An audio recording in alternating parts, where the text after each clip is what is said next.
y'all, Amber here. Welcome back to my channel for another of my personal character info videos, I guess. And if you're new here, blah, blah, blah, blah, blah, blah. If you're new here, thank you so much for checking me out. I hope you enjoy what you see or hear or whatever. Anywho, let's try and keep my words straight. Anywho, today's character is Angela Edwards. Admittedly, her character is still quite a work in progress, but there are some key details that are actually properly set. And that's what I'm going to be touching on here. First of all, this lady is human, mostly. By technicality, she's human and part fae. When she was born a human to human parents, not an issue. But when she was young, she almost died due to contracting a fatal mana bug, something that only affected those that had active mana.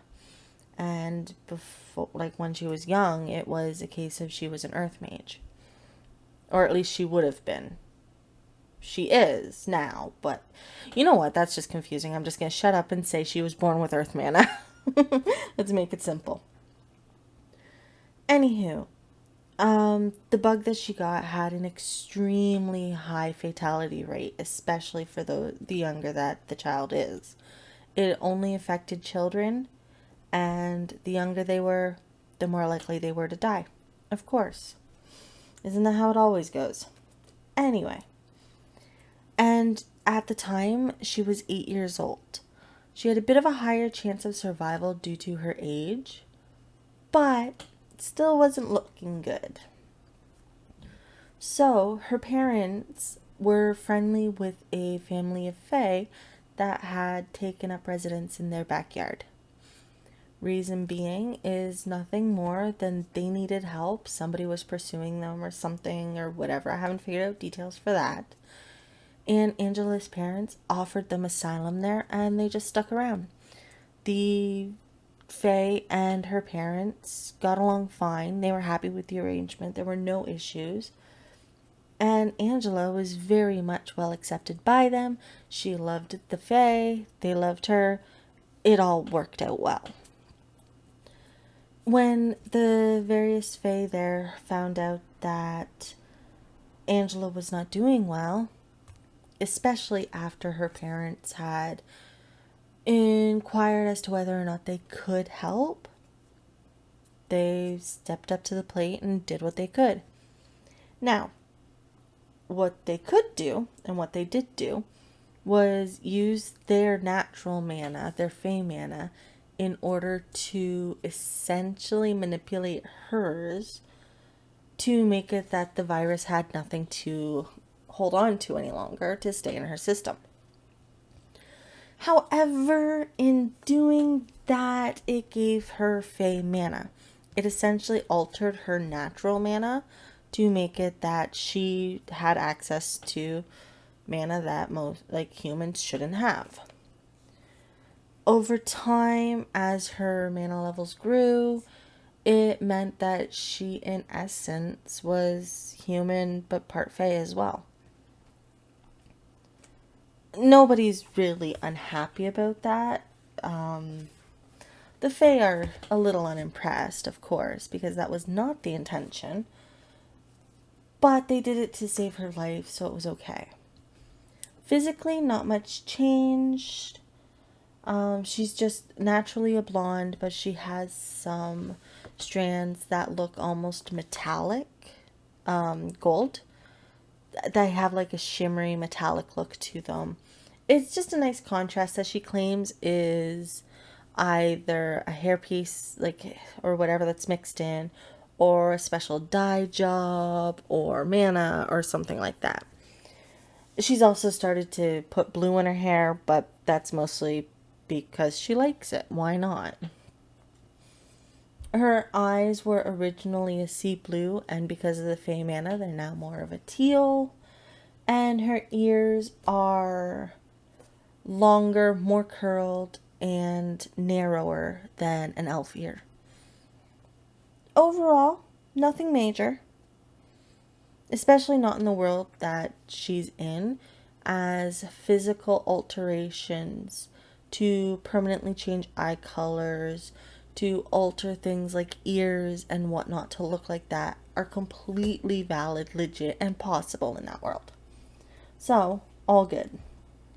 She can still blend in with society and not have any issues regarding that, aside from maybe some comments about why would you go do that to yourself or something of the sort. So she's really not happy.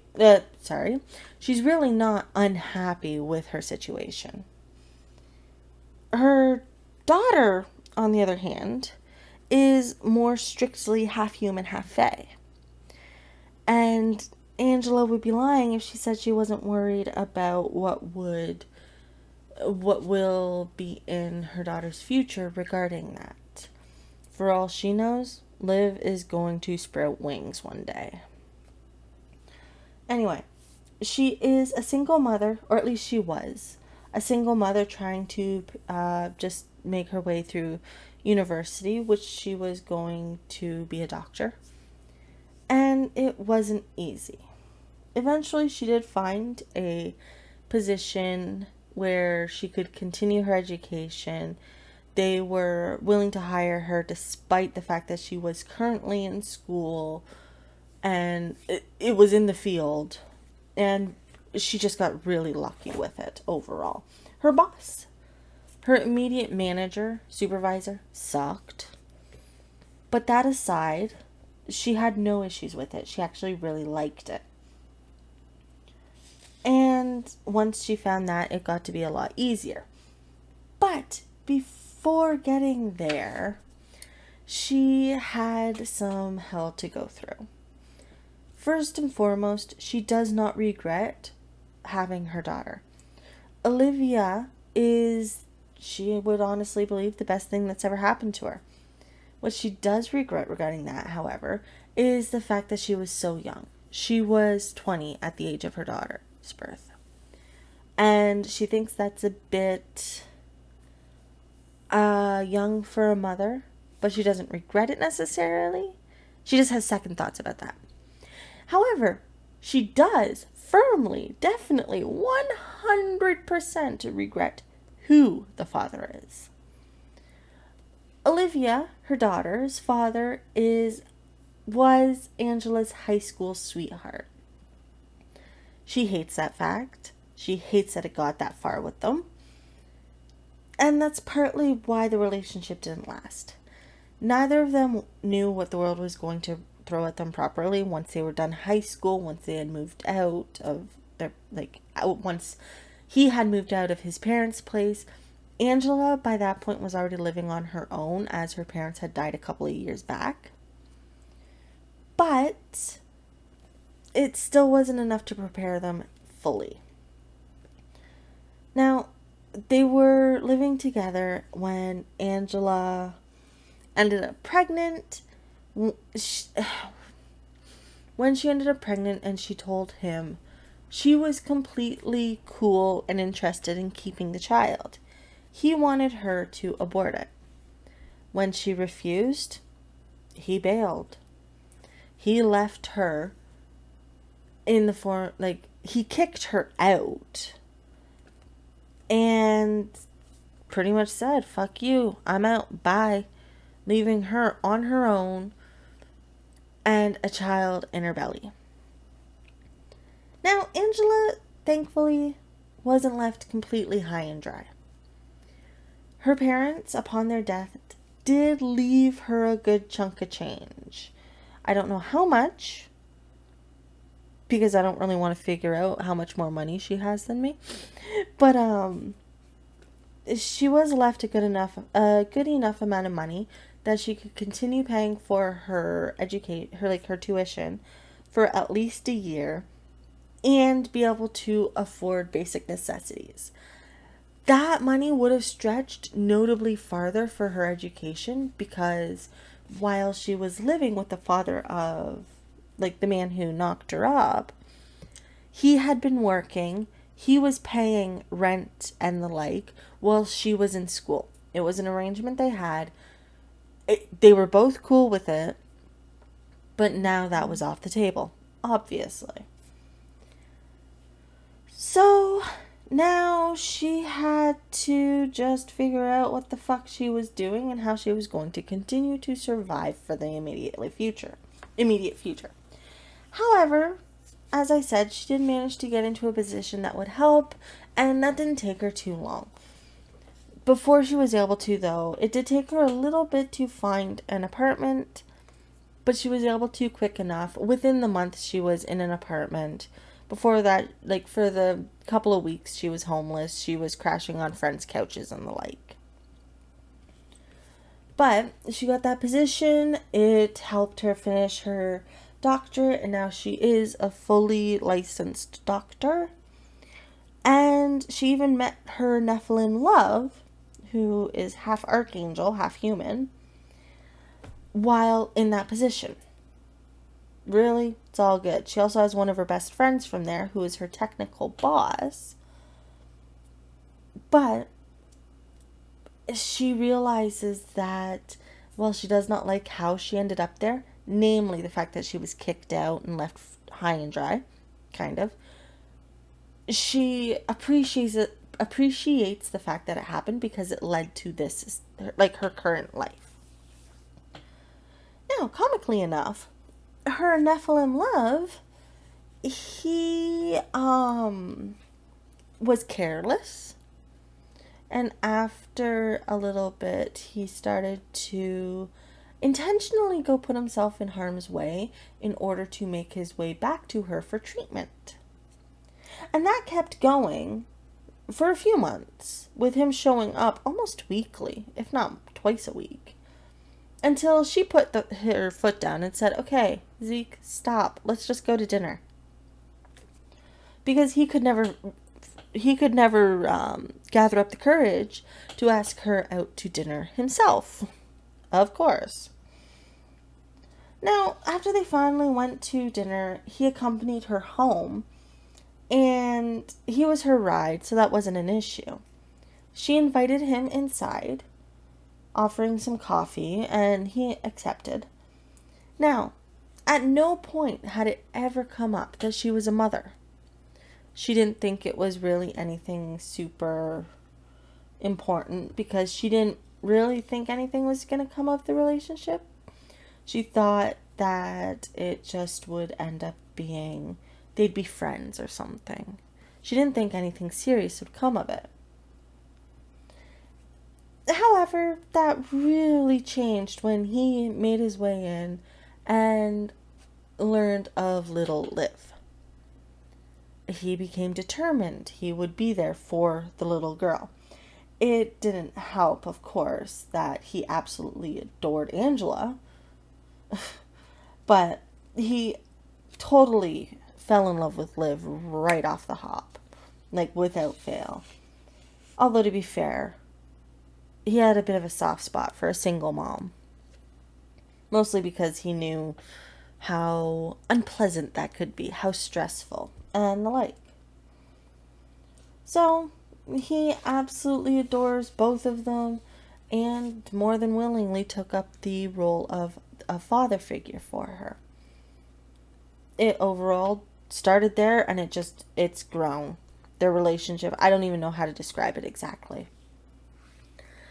Now, that's a basic summary of her. Her personality is still being finalized, along with a bunch of other stuff.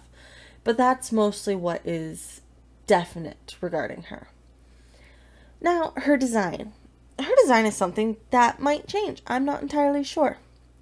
I think it might be set, but I'm not sure. However, I do like the current design. I wanted something that is visually interesting, and also something that had a bit of a professional look to it. As she is a medic, so she does need to maintain a look of someone you can respect and like. This is what I ended up coming up with. I don't know if I have a copy of her previous sketch anymore, but it was a lot more boring. Mostly I altered the shirt from what she had, and I gave her the short cape because it looks better than what it had before. So it's good to definitely, as a pro tip, if you're sketching a character design or you're sketching almost anything, once you're happy with the sketch, set it down, take a break, revisit it later, and you may see something that you aren't so happy with. And it's much better to tackle that kind of thing during the sketching phase instead of doing it later. Or rather, instead of finishing the image and then noticing, oh shit, I don't like how this turned out. I should have fixed this during the sketch or whatever. Also, I feel the need to say I hate noses. I know her face looks whack, and I know a big part of it is her nose. However, this was left super last minute because Clip was crashing on me. So I said fuck it and didn't want to fight with her nose for too long. I'm so sorry you have to look at that. I'm so sorry. Anyway, I can keep yammering on, but I'm not sure if there's really a reason to do that. Yeah. In the description below, you'll find the Toy House page link as usual. And next week will either be a demon in human form, because I only draw humans really. Or it could be her other half. I'm not sure. Could be somebody else. I honestly don't know. That's just what I'm thinking of for the moment. Anywho, thank you so much for stopping by and giving this a listen or a watch. If you liked it, be sure to hit like. If you don't, hit dislike. I'm cool with that too. And I hope to see you again next week. Catch you on the flip side. This is Amber out. See ya.